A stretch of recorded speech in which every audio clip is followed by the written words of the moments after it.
Looking at right. Thank you, John. Um, and what you're looking at here is a part of a program we do called Upreneur, and so basically we're taking one segment of this program and sharing it with you guys today. We're talking about this idea of networking and building your network and how important it is to be able to have a really comprehensive strategy, I guess is probably the word I'm looking for on this one.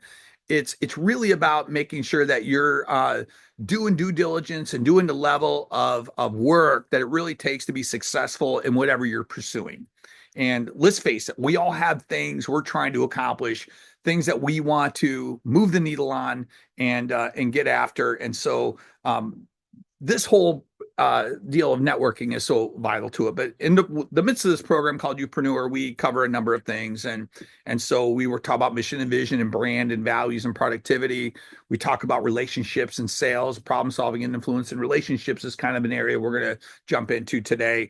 Pricing, adding value. You do have a price, and a lot of people wonder if they do, but they do. R&D and growth, and then product and your outcome. And so that's that whole program in this. But today we're going to talk about this concept of enlarging the circle and why it's so important, especially now more than ever in the digital age, to really be engaged with people. And the one thing that I want to point out to you is the real pain of of where we're at currently right now with the gap between the difference that we made, this challenge that we have in terms of doing this thing we want to do. And it could be anything. I mean, if you're in sales and you're going like, hey, I want to improve my sales.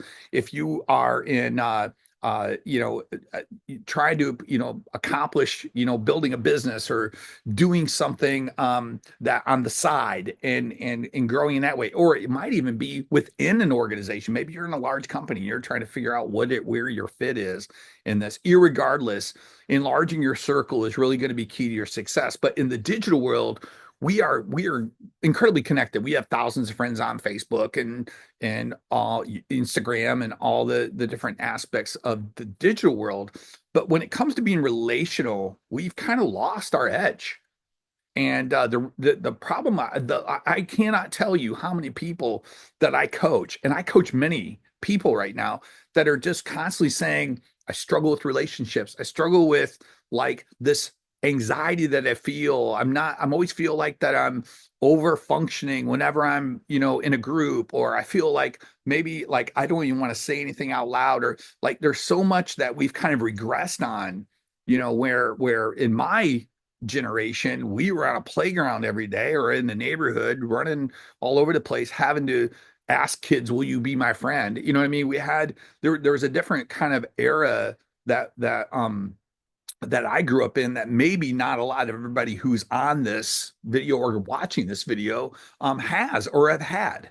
And I want to just stop for a second because I can't tell you how painful it is when you have this thing and you're kind of afraid to even say it out loud because you've never said it out loud to anyone before. You didn't have anyone cheering you on. You didn't have anyone really close enough to you to really, begin to, question even what you're thinking about or pursuing. Whatever the goals are that you have, they just stay locked in. And what happens is we get this level of frustration. And then when it comes time to really connect, we're so afraid of being wrong or doing it the wrong way, or we don't have a plan. We feel fake. And then that's where imposter syndrome kicks in big time. And really it's not really that hard to do. It's just you got to have a plan. And what I want to do today is I want to defeat that isolation. I want to help you defeat whatever those roadblocks are, whatever it comes to when it comes to attacking whatever it is that you're doing. And because most of what we're going to accomplish is with and through others. Most of the stuff that we want to accomplish is for other people. There is value in what we want to bring. Problem is, we get stuck. And because of that, we shrink. And Miles Monroe said a long time ago, the place in the world that has the most potential is a graveyard. And it's got more unwritten books, more songs that never been recorded, more things that have never happened that have died within people because they've never had an opportunity to express it or involve others to be part of it. So I want to give you that gift today. I want to give you some juice. I want to give encouragement, and I want to make sure that as we talk through the concepts and we get into the practicals and the tacticals, that I'm giving you something that you can run with today. And I think this could be for every leader. And again, don't compartmentalize this just in a thing in a world of like accomplishing something, a goal. I mean, expand it beyond that, because even if you're in an organization, even if you're an employee in an organization, you need to enlarge your circle. Even if you're like, if you're in sales and you're trying to grow in sales, obviously you need to enlarge your circle. If you have a goal and aspiration, it applies to many things. So let me just throw that out there and let's dig in. So the first thing I want to challenge you to do, and by the way, I'm excited to share this with you because it's a culmination of many, many years of just, having to build teams and recruit people and do things. And the first area is you got to really begin to assess your relationship circles. And we all have these relational circles, and these are people who experience us, and they experience our influence and our connection and our leadership in some way, shape, or form. And it's important. And there's really ultimately three circles. And I want to challenge you to draw on a piece of paper those three circles, because in the circle of intimacy, those are the people who know you the best. And I laugh when I say this, but still like you anyway. But it's really important that you know who those people are. Jot those names down. Who are the people in your circle of influence right now?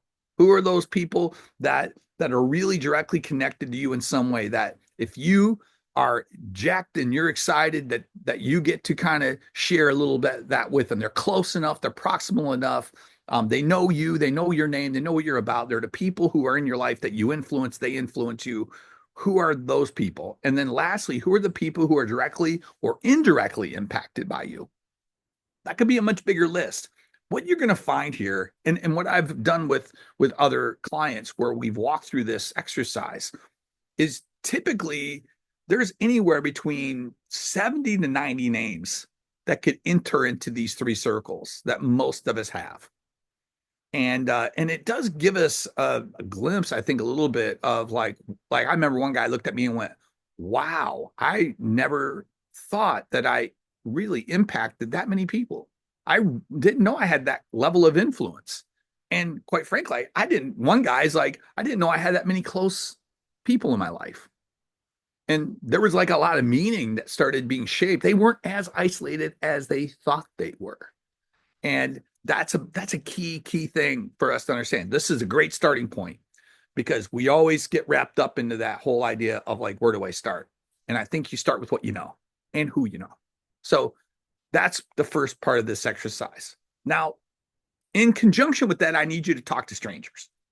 And what I mean by talking to strangers, it's really seizing the opportunity to take an interest in other people that you don't know.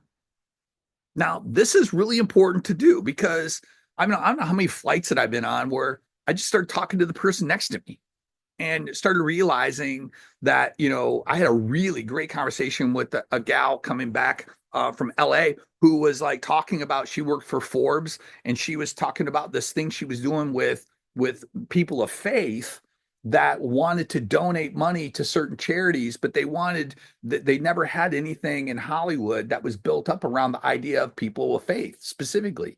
And she wanted to have, that was her dream. And it was kind of funny because I looked at her and I go, can you just answer one question for me? How long did it take you to do this?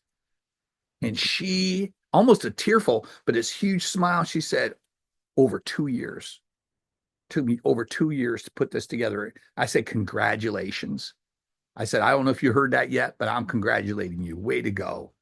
And I tell you, she was excited, and it was just a neat moment to get to connect with her. And I remember we, said, I'm gonna follow you on Instagram, all that stuff. So we went digital right then and there. But it's really neat. Now I know a little bit of the story, and as I see the work that she's doing with Forbes and some of the charities that they're doing, it's a really powerful thing.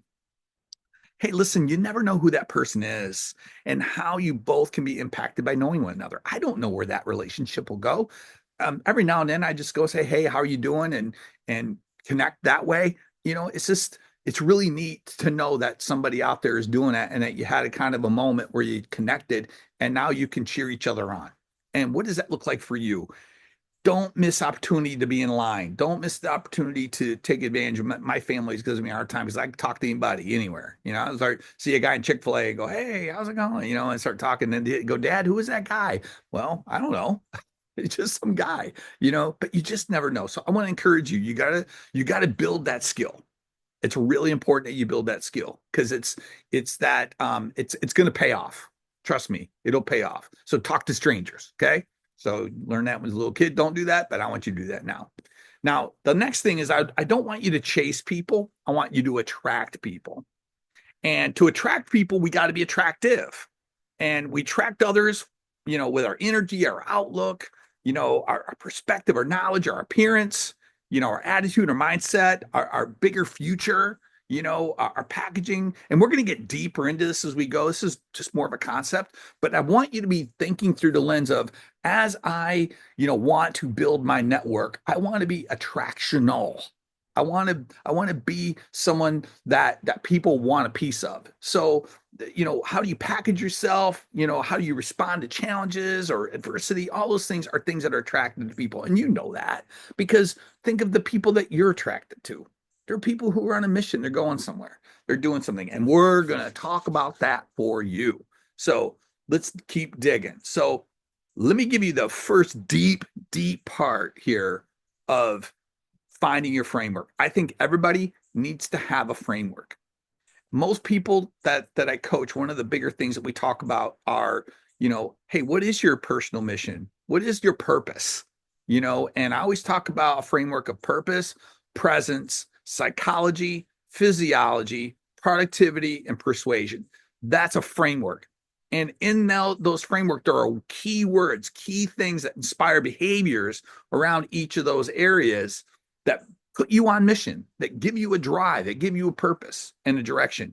So this is what I want you to do. This is kind of the methodology that I use, and it's worked, and I found it to be very effective. So I want you to do the same. So if I'm coaching you, I'm just sitting down with you right now, saying, "Look, hey, I need you right now, to write out your story." And so whether that's 2 pages, whether that's 10 pages, wherever that is, I need you to write out your story. Be very like, hey, when I was a kid, literally journal your story out. This is hard work now. Okay. Hang tough. This is hard work, but I'm telling you, it will pay off tenfold. Write out your story. And then once they bring their story to me, I have some that are actually, I'm doing it next week with some of the emerging leaders I'm coaching. They're bringing their story and I'm going to go, great. Now let's underline what are some key words in your story. There were some keywords of emphasis in here. And as we read the story out loud, we begin to identify and highlight what those key words, things that really seem to be important in the context of the story. Like someone said, I went through this time and I developed like a resilience. I developed a positive attitude. I've had to muster up and I had to grind like those muster up and words, those words mean something. I wanted to understand what those key words are. And then I wanted to define them, but I wanted to find the words independently. I want to take that word resilient and I want to all right, let's take this word. Let's look up the word resilient in the dictionary and let's understand what that word means. What is it about resilience that is key to the core of who you are? And it's like, is that one of your key words? Oh, yeah, for sure. I feel like that I can, handle adversity well because of what I experienced in my story. Great. Because ultimately, if you have to think about this, you're best equipped to help the person you once were. I'm going to say it again. You were best equipped to help the person you once were.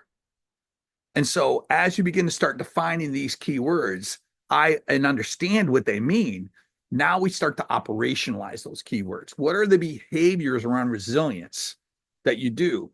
Well, one of his keywords is resilience was one of the things that really gave him strength was prayer. That was an operationalized. I pray every day. Great. What do you pray about every day? Let's make that a sustainable behavior in terms of what you do. Let's put that behavior in a structure, which means every day I want you praying that prayer. because that's who you are. That resilience piece of it. I want to bring good energy, resilient energy to things I experience each day. And I want to inspire others to be resilient as well. Hooray, great. And then, and it should guide how you do you. So that when all of a sudden you're in that conversation and says, I'm struggling with this, you get to share, hey, you know what? Let me tell you what one of my key words is. You have a key word? Yeah, I do. Wow, I never heard anyone ever say that they had a keyword. What do you mean? What's your keyword? My keyword is resilience. And these are the things I do every day to help build that energy, that good positive energy towards accomplishing and handling the things that are going to come my way that I know that can take me out. And I'm not going to let that happen.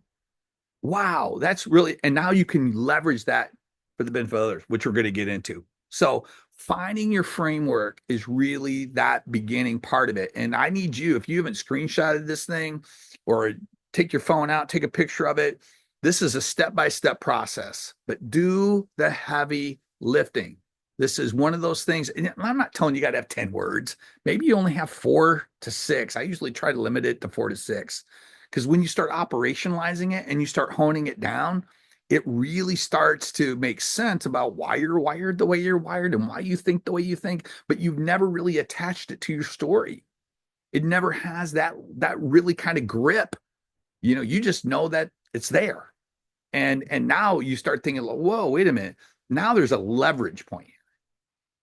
And that leverage point is to the benefit of others. Let's keep going. So when you go through your story, you're going to discover some cool things. You're going to develop that. Wow, I do have some gifts. I have some standout skills. I have some cool uniqueness going on and some things that make me apart, set me apart from others. And so what do I do with that, right? Well, you know what you do with it? You double down on you. What you do with it is now you start orchestrating your development around understanding those at a higher level because those are a gift. Understanding, I'll give you one of mine, and I might have shared this in a video the other day, but growing up in a house with a father who's an alcoholic, I learned pattern recognition. When I was writing out my story, I was sitting there going like, wow, I have this ability to see like patterns. I call them invisibles. My company's called Invisible Insights. It's this whole idea of finding these patterns that are key to being able to accelerate and grow through in quicker ways and more precise ways than ever. And so I think invisibles are key to success and high performance. So these are the things that I invested my time and energy in understanding, the masterminds that I spent money to join, the programs that I took online, learned more about this thing. I spent my time and money on Tony Robbins and you name it, Jim Rohn and all the greats, all the guys out there, Brendon Burchard and all those guys. I've spent the dollars to go further and deeper to understand not just who I am and how I'm wired, but why these skills are there and how these skills can be leveraged. I'm doubling down on me. So I need you to double down on you. Where do you invest in you? Alex Harmozy is kind of a new guy that I've been kind of seeing online who's been kind of speaking into my world a little bit. And he talks about the S and Me 500, not the S&P 500, but the S and Me 500. Invest in you. All right, so I'm selling Amway on that one.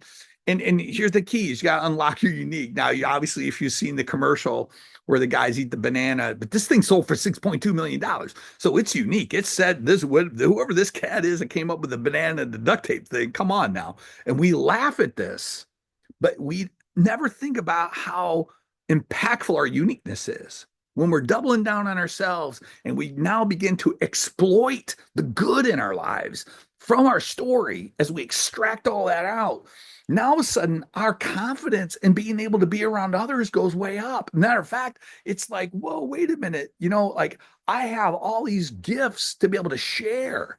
And that uniqueness is something that stands out and you get excited about. It's Pump City. And I think this is the part where you have to look at this idea of being generous and impactful with your practice and your perspective. And it will make you attractive to other people. It will bring about that. Now, we don't think about that in networking. We just think, I just got to go meet people, shake hands, kiss babies. That's not it. It's about the best version of you. That's what this is all about. This is the invisible. And when you are kind of in the right place, doing life the way on purpose, the way you need to do it, it's amazing. And we're going to keep digging on this. It ain't going away because the next phase is how do I add value? Because you can't give what you don't have. Developing positions you for delivering.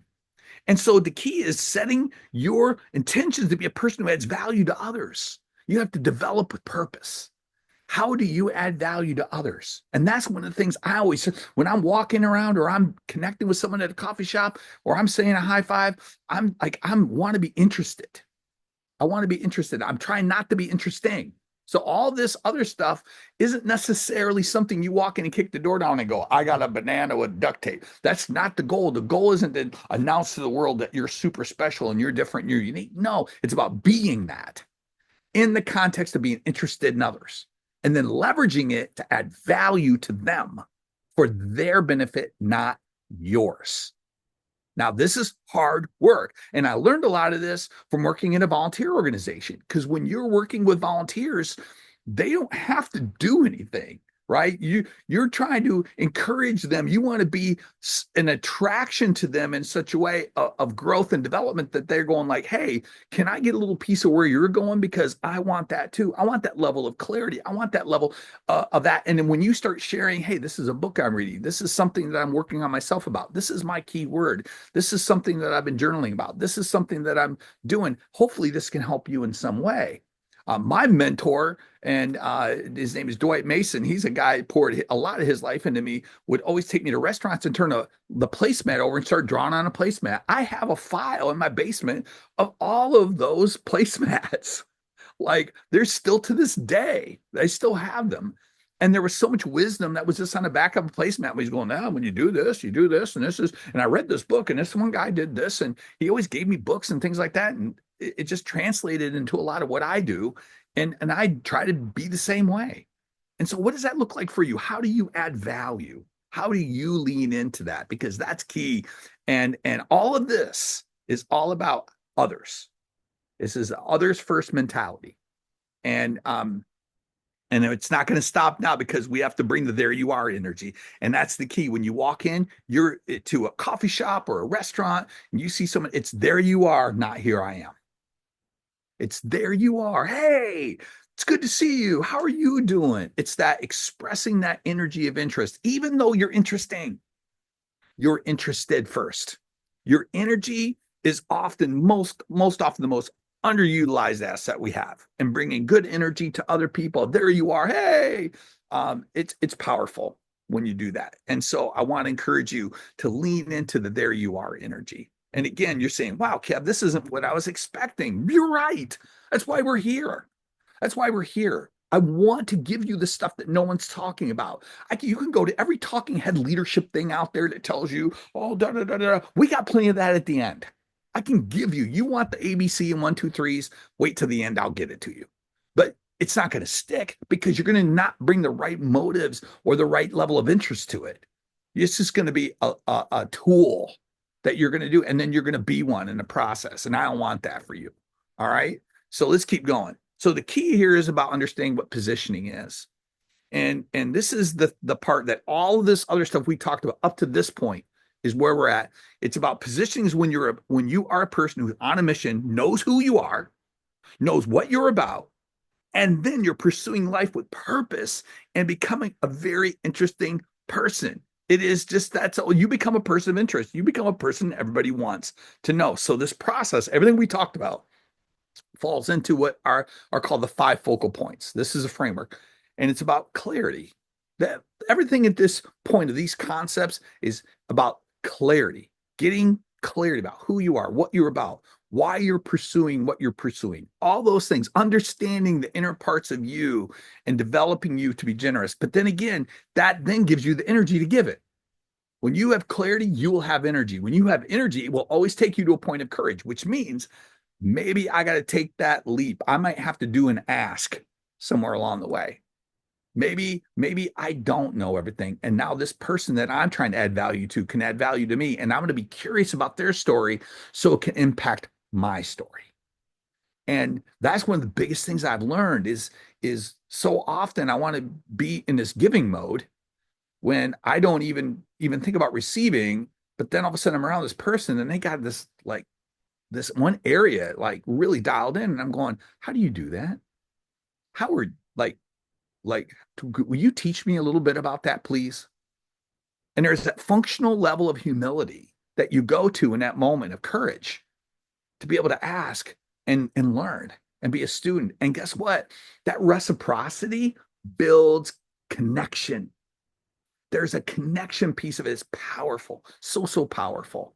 And I just want to make sure we're dialing into that component of it. So when you have clarity, you have energy, it will always take you to a point of courage. But then what's cool is that courage piece of it leans into productivity. We don't think about it that way, but then we start setting up priorities. And when our priorities are set about who we are and what we're about and what we value and what we share and where we want to be generous and what we want to lean into and on behalf of others, that gets people's attention. Because when somebody's dialed in, doesn't that raise your radar a little bit? When someone's on purpose, when someone has a plan, when someone's going somewhere, that gets my attention. And it's the reason why I probably pursued a lot of the mentors that I pursued because they were going somewhere. And I'm interested in the guy who knows where they want to go. Because in my life at that point in time, I wasn't quite sure where I was going. So now all of a sudden they got this level of productivity. Eventually the influence thing kicks in because that's when you become a person of interest. That's when someone's knocking on your door saying, can I have a cup of coffee with you? I want to attract. I don't want to chase. All I'm going to chase is being generous and helpful. I want to add value. If I'm chasing anything, I'm adding value. I'm doing something not to get anything in return. I'm just, hey, reciprocity is a byproduct of them winning with what I give them. And then maybe they're coming back and you're saying, hey, you know what? I learned a lot from that. Hey, let's keep this going. And then you have more of a relationship that matters. And that is something worth having. And when we get further on into the tacticals, we're going to get into a little bit of what that looks like. But this is up to this point, it's really about this whole idea of positioning and getting there. And this is the hard work that no one sees. We see successful people who are all networked, who have it all dialed in, who are doing all these things, and we just think that they just waved the magic wand or they're super interesting. And that is not true because there's no overnight success. These are long-term investments over time that have reaped a harvest. And it's sowing and reaping, my friend. And sowing and reaping always comes back later and greater. So with that said, let's keep moving. All right. Hopefully you're with me so far. Now we're in the relationship piece because relationships are critical here. And I want to give you some essentials on relationships. But are the relationships you're building helpful and influential? And is the level of connection and trust growing every day with key people in your circles, levels of influence and impact? Are you tracking it? Do you know who they are? Are you on top of it? So this is now more of the tactical side that I want to get to the understanding. But I want to look at high performers first because first is really about connection. High performers often excel in building strong, meaningful relationships by incorporating key strategies, principles in their approach. It's all there. But here's the thing, effective communication is key. And high performers prioritize clear and open communication, actively listen to others, actively listen. They ask thoughtful questions, they express themselves clearly. Here's the deal. If it were me and I were watching this right now, I'm operationalizing active listening, thoughtful questions, and self-expression. I'm writing those three things down because that's an area I want to grow in. Effective communication fosters understanding and trust. And so I know that if I can communicate well with people, I'm going to do that. So guess what? Communication is going to be one of those bad boys I'm going to get under the hood of in those three areas. I'm going to get a whole lot of learning going on. And YouTube is a great place for that, by the way. You can get a lot of really good podcasts about those things. There's obviously books you can read or listen to, but that would be where I would begin to talk. If I want to be great at effective communication, I'm going to operationalize and attack. Let's go to the next one. In terms of the connection piece. The next one is, let me move this here, is empathy and emotional intelligence. So when we talk about that piece of it, from a connection standpoint, understanding and resonating with the emotions of others is really a hallmark of high performance. In other words, what I try to do is people want to be understood. I don't know if you guys feel that way too, but I'd feel that way. I want to be understood. And the best way to be able to understand people is to say back to them what they're saying to you. And they cultivate, and high performance cultivate empathy and emotional intelligence. And it is allows you to be able to go deeper with somebody when you're saying back to them, they're hearing what you're saying back to them. And what I've learned is this: when I can say, this is an invisible, by the way, when I can say your problem better than you can say your problem, you will listen to my ideas when it comes to working through it or solving it. It's a key thing. And a lot of people aren't good at articulating back to others what they sense or feel. And to the point to where they go, that's right, you know me. And it is an entryway. It is a huge invisible. And so one of the things I always try to do when I'm connecting with people, and they're sharing with me where they're at. Someone did today in a call, and it was like, this is what I'm hearing you say. And she said, you nailed it. And I go, great. Let me give you two things. And then they leaned in. And here's two things that I would consider if I were you. And this is only from my experience. And then I could tell she was writing notes. Now, at the end, I said, hey, you can test it how you want to test it. But if you need help, feel free to contact me anytime. And so, yes, I'll do that. So that's a part of empathy and emotional intelligence. It's seeing that there's something more and then being curious and then articulating back. And I think that's a big part of it. Again, this is very tactical, but it's key because when you're engaging people, you want tools. You want to know what you're looking for and how you're going to address it. Let's go to 3. Reliability and consistency is key. You got to be like on time when you meet with somebody. You got to be communicative. You want to be there, but you want to be consistent. You don't want to be a different guy every time they're there, and you definitely don't want to be like the Dow Jones emotion. You want to keep that level of energy positive and forward moving. Okay, and so it's about being reliable and consistent. And listen, if you make a promise, keep it. Hey, I promise you, I'm going to send that to you. What's the thing? And then you don't make promises if you're not going to keep them. Like, it's pretty consistent in terms of making sure that you're bringing the right attitude towards everything. But reliability is a foundation. Let's keep going. Network and relationship building. And this is more the active level of this. Actively building and maintaining a strong network is key strategy for high performers. They just do. Every high performance focuses on building that network. And they do invest time in cultivating professional relationships. Sometimes it's in a form of attending events, and you got to do that, connecting with others in the industry. And we're going to get more into the practical, tactical side of that piece of it. But I want to make sure that you know that there is work involved in networking, okay? And there is things that you have to go to, like conferences, and that it's easy to go say, I'm here to party. No, I'm here to connect. I'm here to have fun. No, I'm here to engage. I want to make sure that we're on purpose. And again, everything from the beginning, I want position. I want to make sure I'm positioned to be a person of interest and a person of influence. Last one is adaptability and flexibility.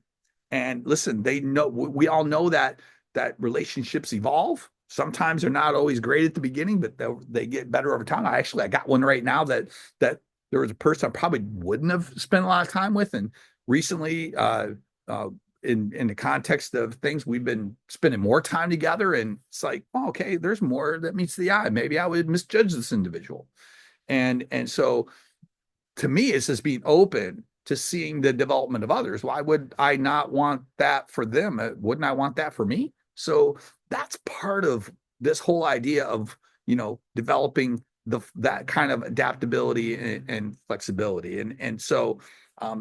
And again, you want to have resilient connections. I wrote that down at the bottom. Sometimes, sometimes connections, they drift, and then there's a common situation that brings you all back, and you want that level of connection to be resilient. You want to stand the test of time, even though maybe you haven't connected. I've got a friend. Matter of fact, he texted me while I was here, and I thought, I got to get back. I'm gonna re-engage that relationship because I let it drift. And so it's something that I'm going to get myself back into when I get back. And it's not because I want anything from them. It's more because I want something for them. I had a good experience with this person. So I want to have that too. So So let's talk about this concept of circulating with purpose. So this is probably one of the key things I want you to pay attention to as well. So circulating with purpose is the process of systematically and strategically connecting with people. And there are four levels in which we're going to take a look at here. And so a lot of times if I'm coaching an individual, I'm sitting down with them and I go like, who are the people that we know? Like I want to make sure that we know who those people are at those levels. And I always look at like who are aspirational contacts, who are people, in different levels of, the area that they're in. And I'm always trying to get them to really figure out who the names are and who those people are. And we're going to get into the who's in a minute. But the bottom line is I know who they are. And so who is that list of people I want to connect with in 2025?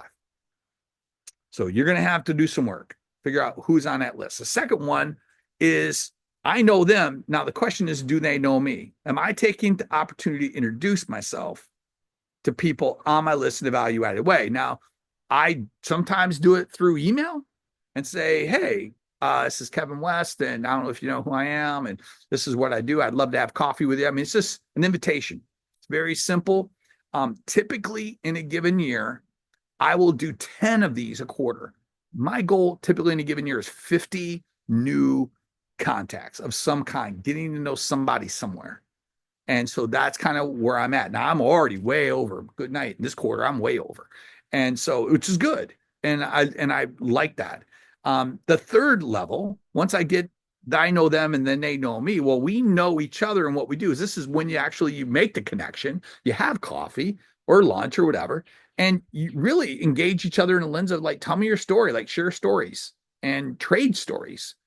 And then the last one is value-added connector relationship. Are you actively seeking ways to connect people in the network with each other first before you? This is the part I give Keith Ferrazzi from the book Never Eat Alone total credit for this. I have done this. This has been a game changer for me where I've taken people and then I took it to a whole nother level. I would share a story with you in a minute. I got to make sure I'm good on my time. Oh yeah, great on time.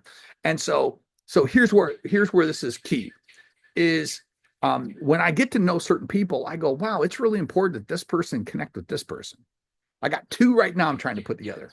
And so I'm looking at this individual and I'm going, all right, so I'm going to forge a relationship. So I send an email to each of them, introducing them to each other. And I try to stay on the thread and I hear what they're saying. And now I know they're going to have coffee.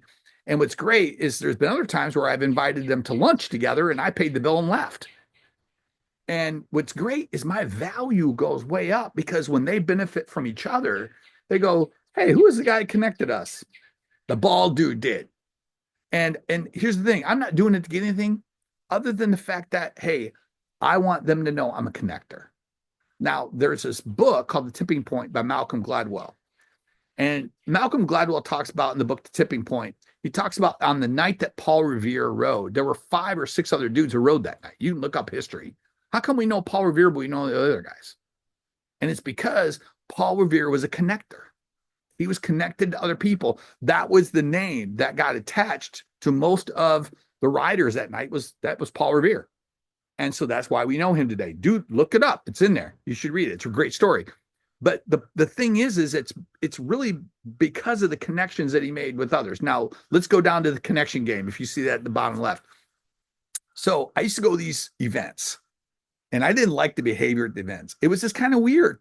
There was just kind of a little bit of, needy hugging going on. People like trying to get their hands on each other. And it just was creepy to me. I saw these events and I was like, this is networking. And then I remember that Keith Ferrazzi thing. And I went, what if at every event that I'm here, I play a game? What if I connected 6 people every time I go to an event, 2 people with each other, 6 people total. And maybe occasionally I can connect 3 people together. I don't know. And so what I do is I work the room getting to know people. I don't hardly even talk about me. I just go around and find out this guy and find out everything about this guy. Oh, hey, I think this gal over here would be a good asset for you guys. You guys should talk to each other. And all of a sudden now they're connected and they're talking with each other. And then I'm going like, hey, you know what? This person needs to be connected to this person. And then by the end of the night, My goal is three, get six people together, three interactions, and I'm out. My phone has rang more in a positive way from just doing that little game. That it's just something I just didn't want to be the dude who chased people in a room trying to give away my business card. That's not what I wanted to do. I'm playing a bigger game. And I think people who really get this, that really are about going to another level, will see it. They will see that in you. They will go, "Who, wait a minute, that guy's playing chess and not checkers." They'll get it. And all of a sudden, I've got more leads. I've got more business. My business blew up primarily by being generous, by connecting people with each other. Isn't that crazy? Never thought about that in a million years. But it was through the experiment. And then eventually, when they ended up finding me again and we got together, they're now wanting to know my story. They're asking me all the questions. And that's the neat place to be. That was one of the cool things over time that I learned from this. And I want that for you. I want that for you. And so, yeah, so this is just one way to circulate with purpose. We're going to get into another way here in a minute, but again, there are just some basic elements of building trust with people, and it is about positioning with a higher purpose. Your character rings true. It's why you have to spend the time on your story, but being good at what you do matters too. Competence matters. You know, how you make other people better is really key. That's what the true essence of competence is, by the way. Competence isn't knowing more than anyone else. Competence is about making other people better. So how are you doing that? And I get it. Listen, there's a level of what comes back to you is 10x. It's reaping. It's sowing and reaping. It's you planting these seeds. It comes back later and greater. You're not demanding it. You're not asking it. You're leaving it out there. But I will guarantee you that goodwill will come back in so many ways through a level of connection and trust and relationship that you've never thought of or ever had before. Because then you'll have the right level of connection. And when people trust you, there's nothing like it. There's nothing. It's a huge, huge invisible. And my business as a coach is I value everybody's trust so much. I hopefully want more for them than they want for them. And I want to be able to I want to help make them better is what I want to do. And that's what I want to do for you. And this is a form of that, by the way, what we're experiencing here, whether you're watching it live or you're going to watch it on YouTube, either way, I want something for you, not something from you. Let's keep going. So you got to know who your who's are. Horton heard his who's. You need to know who your who's are. Okay. And so this is the first thing. Remember, we talked about like those at the very back where we said, hey, these are the elements of communication. And there might be someone that in this particular element of communication that's really rocking it. What are the verticals? In other words, what are the areas you want to put? Maybe you're in sales and you go, hey, I want to, a vertical of sales. Who are three guys? Who's three guys whose brain I want to pick this year? That's a good way to start, is when you start knowing who your who's are, is who are the people who are really kicking butt and taking names in different areas of things that are of interest to you or things that you're working on or investing yourself in. So like one of the areas that, like I wanted to invest myself in, it was the coaching side of it. And there were a number of people who were out there in that particular vertical who I looked up to or that were local that were doing it at the time. And one of them is Bruce Hampshire. If you know a guy named Bruce Hampshire, you're a very lucky individual, because Bruce has poured a lot into my life. And a lot of where I'm at today is in tribute to him, because he's the dude who was rocking it. And I spent a lot of time picking that guy's brain. I just was like, hey, how'd you think about this? And what did you do with this? And he was incredibly, you talk about a dude that exemplifies all of what we're talking about. It's Bruce Hampshire. And that's the legacy he lives in people. And so Bruce, that's a shout out to you, man. But this is the key here is there's different verticals of things that you're interested in. You just need to know who's rocking it and you want to spend some time with them. That's a really easy ask. It isn't that hard. And people like talking about themselves, by the way. Often if you're buying the coffee or the lunch, they'll figure it out. They'll get there and they'll say yes. And so, yes, someone says, is that chasing? No, it's not chasing. You're learning. You're chasing ideas. You're chasing education. You're not chasing them. You're not wanting anything from them. You just want to spend some time with them and hear their story and understand what they're doing and why they're so good at what they do. And that's a way of honoring people, by the way. Let's keep going. Next set of who's is, hey, who supports me? Who supports me? Making a list of people there. We all have a list of people who support us. They know what we're up to. They know what we're chasing, but who supports me? And then who has what skills? Like we often don't think about this, but like, there's a young man named John Mason who's on this call who John, he has specific skills when it comes to, digital marketing and things like that he's worked on and developed over the years. And so I know that if I have a question about that particular area, I'm going to reach out and have coffee with him. He might even make it into one of my verticals. And he understands what that is. He's already starting to work with one of my clients right now on some of the stuff that he's doing digitally. And I'm excited about that. I think that there's a lot of things that everyone has out there that's at a skill level that is important to understand who's got what skills. And then who has influence? Who are people who are influencers? The key is getting all of this out of your head, because you trying to pick it out of the air, you're not going to be able to do it. Spending the time to get it down on paper, get it in front of you, get it in your journal, and then begin to start looking at and assess the strategy of how you want to connect with these people is key. Let's keep going. All right. So pick three. So now when I do a pick three, okay, pick three is actually is like a significant strategy for me. And I try to do this once a month. Who are three people I can help? I just look at like, hey, there's a guy that I know that's selling online courses. And so I put his name down and I go, all right, hey, I'm going to connect with him in some way. And then I'm just going to ask him, hey, is there anything I can do to help you? Like, what can I do to help you? Maybe there's another person who's, just got a new position in a company, and I might just say, hey, you know what? I'm going to put them on the list. I'm going to see how I can help them and understand how I can help them. Now, here's the question that comes in. How can they help me? Now, that's a cool part, because sometimes when I've sat down with them and I've,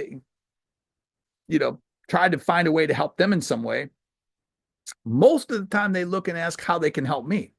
Now, that's an interesting proposition. What does that look like? Yeah, I think it'd be cool.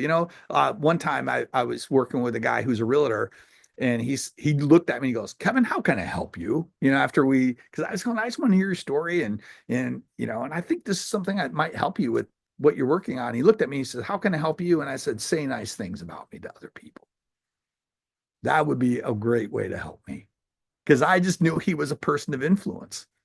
And then the question is, hey, is there anybody that I need to ask anything to? Do I need to make an ask? Is there something like, hey, you know what? When you next time, like there was recently there was a guy that I met with where I said, hey, the next time you're meeting with this guy, can I jump in on that with you? Oh, yeah. And so hopefully he'll remember. But sometimes you have to think about these kinds of questions. Let's keep talking about this. So when you have your list, when you have all these people, when you have all these names, what do you do with them? Well, you got to put yourself out there. You got to schedule. Your calendar is your best tool to ensure that things actually happen. But like, how long? Like, how long do I meet with somebody? Let me tell you my secret. My secret is usually 45 minutes max. I try to keep it at 30. If it's coffee, it's for sure a 30-minute thing. How often? A lot of it depends on where we leave it. In other words, at the end of every time I meet with somebody, I'm always asking, hey, is this helpful? Would you like to do this again? And sometimes we schedule it right then and there. But like sometimes I've looked at someone and said, hey, is this something you want to do every month? Do you want to get together once a month and talk about this? Do you want to, like sometimes it's just a matter of having a good balance between like every 6 weeks. I try not to go more than 6 weeks in between. Now, if I go 6 weeks, at the bottom, I talk about bumps, tells, and asks. Sometimes I'll bump into them through a text or an email. I have an app that I use on my phone. It's like a $50 a month thing called BombBomb, and it sends video, emails, and text. It's a really powerful tool. It's great for me because I'll just go, "Hey, how's it going?" And I'll just talk, and I can send stuff to them and bump into them. Sometimes I will send a bomb or an email or a text to somebody saying, "Hey, what I'm up to. Hey, this is what I'm chasing right now. Here's something I'm really excited about." Da da da da da. If it inspires them, they'll come back and go, "Hey, we should have lunch soon and talk about it." "Oh yeah, listen, I'm gonna get you on a schedule. Hey, do you got 45 minutes?" And yeah, let's do it on this date. And it is an active level of circulation that's constantly going. It's not a linear thing. It's not something that ends. It's cyclical. It keeps going. You want to continue to nurture these relationships. And sometimes, like I will send on a Monday, I'll send close to 70 texts on a Monday. Some of it's to schedule times with people. Some of it is just to say, "Hey, what's up?" Some of it's to do a bump and say, "Hey, hope you're doing well and you're having a good week." Some of it is a tell. Sometimes it's like, I don't like, one of the things that I do, one of my secret things, I'll share one of mine with you, is I read not just for myself, but for other people. So if I meet with somebody and they're talking about, like, one of them was change management, and so I got my book, Managing Transitions, out by William Bridges. And I found a quote and I said, "Hey, you need to read this book. Here's a quote from this book. I know we talked about this last time. Here's something for you." Meet, and I think I even sent the Amazon link, like, in the to the book. Dude, long text. "Thank you, thank you. I just bought 10 copies for my team. Hey, will you come over and hang out with us one day? We're just going to do a book study. Would you be open to it?" Absolutely, I'd be open to doing that. I would love to do that. I didn't do that to get him to call me over. And he didn't pay me for any of it, by the way. I didn't get paid for any of that. That was not the goal. But I knew it was an investment of time and energy that eventually I got a great referral. And that referral ended up being a huge impact to my business. So those are just things that, from a whole level of influence that you want to build out there, these are some of the things. And yes, at the very bottom, bottom right, we do have to do asks. "Hey, when you get a chance, can I pick your brain? Hey, when you get a chance, I have an ask. Is it okay if I ask?" I always ask for permission to ask, by the way. "Hey, I need to ask something of you. Is it okay?" And it usually it's a connection test, by the way. It's one of those where they'll look at me and go, "Yeah, absolutely. You can ask anything." "Great. I need some help. Is there any way you could connect me with so and so? I would I would really appreciate that. I'm having oh yeah, it's so great to be able to do that." So schedule how long, how often, bumps, towels, and asks. Make that into a structure of how you put a week together. Usually when I'm working on this, it's a Sunday afternoon, and usually ends up being, just probably a 30-minute thing now. I mean, at first it probably took a lot longer, but as things get narrow, as you start, in whatever season you're in, start developing in areas you want to develop and connect and be able to leverage and do those things, there is a huge beast of work at the beginning you have to slay, but it does start to narrow. And then it becomes very clear about not just, what you're about, but who you're impacting and what you're trying to accomplish. It is powerful. And so lastly, it just comes to the bottom line of the questions. Are the relationships you are building helpful and influential to others? And is the level of connection and trust growing every day? Are you doing that thing? So let me kick out of this quick and stop my share. Are there any questions? I don't know who's all on here, but if you have some questions, I would be cool. We got about 5 minutes left before we bounce. But if you want to put a question in the chat or anything of that sort, I'd be game with that. I know that was a lot, and I'm sure you may have some. I don't know, John, if you've got a question, if you want to jump on, or anything that maybe I didn't, clearly convey. But I want to thank, obviously, everybody who's on here, Bruce and Earl, and Jason and Shane. Great to have you all here. And I just want to answer any questions you got, if you got any. It's work. I'm not going to lie. I mean, I can definitely tell you that doing this process is something that will take time and energy and focus. But I will guarantee you this, my friend, if you do this, It is good deal. Hey, Jason, how open are people to connect, especially initial outreach? I think people are more open now than ever. I think, especially if it's in like even on a cold level, even if you're kind of going, hey, my name is Kevin West, from Invisible Insights. I don't know if you know me, but this is what I do. This is, some things I'm about, but this is some of the things that I would love to spend some time with you and talk about. Like I would set the agenda up front because you want them to be curious. If it's a blank, let's have coffee, it's too vague.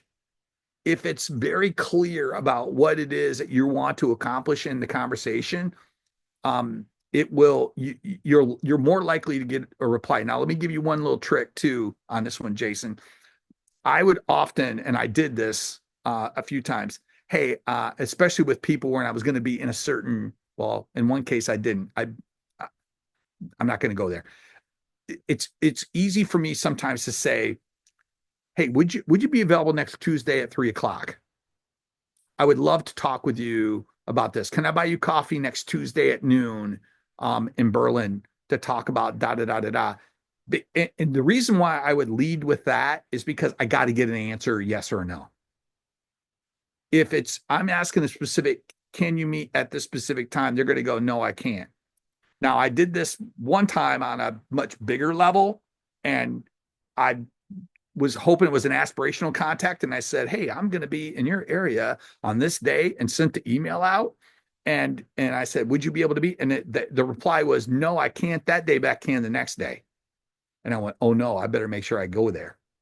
I wasn't planning on going there. I was just thinking he was going to say no, or I was never going to get a reply. Never thought in a million years that he would reply to any of that. And what ended up happening, his name is Rory Vaden. He wrote a book called Take the Stairs. He came up and spoke at many events. I've gotten to know him. And what was very wild about the whole thing was that was not my initial plan. He wrote a book. I just was like, okay, I'm going to try to touch base with this guy. So that was way out there. But no, people are open to connecting. And so I hope that answered your question on there. But if you lead with a time and a place, it should provoke an answer, a yes or a no. So on that one. Bruce, how would you pick the first person to reach out to? Is it topic based, like an issue you're dealing with? Now, what I have found, Bruce, is this. I have found that if I'm working on something, let's say I look at the vertical and I go, hey, here's someone who's knocking out of the park. That's usually where I get my feet wet because I'm going to them to learn. And so that's a lot easier of an ask to make at the beginning, to get your feet wet, to get that. It is topic based in a lot of ways. Now, if it's just genuinely like, this is like a rock and roll dude. Like there are some dudes who Kevin Miller was like that from EcoSeal. I don't know if you know Kevin, but Kevin was like that. And he ran this crazy race, this marathon thing. And I just thought I want to pick his brain. Like I just reached out to him and said, hey, I would love to hear about your race. And we just struck up a relationship from there. And Kevin eventually became a client. But it was one of those, I didn't do it to get him as a client, really didn't. He was a high performer in my mind. And how does someone train for a marathon was very intriguing to me. I was a novice runner. I wasn't even good, at any level. I was fat and bald and, trying to make it, get over, a whole 5K at the time.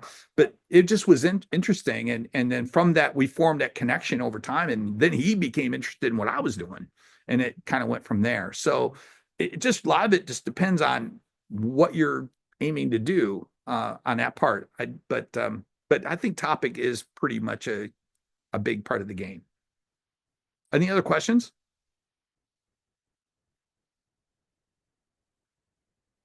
I don't see any more popping up.